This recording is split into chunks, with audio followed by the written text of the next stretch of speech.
Bonjour à toutes et à tous, voici l'analyse du SP500 et de l'euro-dollar pour le vendredi 27 mars. Le SP500 pose une question à savoir si il évolue dans une structure en double sommet. On voit parfaitement bien sur le graphique le premier sommet, le deuxième sommet et la ligne de coup parfaitement bien posée sur les 2030 points. La rupture de 2030 points ouvrirait un potentiel de baisse en direction de 1965 points qui correspond grosso modo au point bas effectué en début d'année. En début d'année, le SP500 a évolué dans une zone de trading range entre 1965 et 2060 points. Donc cette structure va être à surveiller dans les prochains jours, puisque c'est une structure qui couvre environ un mois et demi. Donc on pourrait très bien valider cette ligne de coup dans les prochains jours.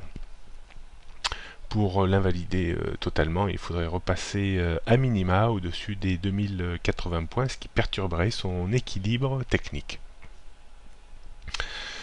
On note donc une première résistance à 2060 avant 2080, 2100, 2110, support 2020, 2030, 2030 c'est la ligne de coup de cette structure, et 1965 points, ce qui est grosso modo la projection, l'objectif principal lié à une potentielle validation de ce double sommet. Donc on surveillera cette structure dans les prochains jours. Du côté de l'euro-dollar a buté de nouveau contre le haut de la zone légèrement au-dessus de 1,10 vers 1,10,40-50 à peu près et a entamé une vague de baisse. Cette baisse pourrait prendre de l'ampleur si on passait en dessous de 1,0850 puis 1,08. Auquel cas on pourrait revenir vers 1,07, 1,06 et confirmer un petit peu l'idée que j'avais ces derniers temps d'une évolution assez horizontale entre 1,05, 1,06 et 1,10, 1,10,50. Donc 1,10,50, première résistance importante à 11 et 1,12,60.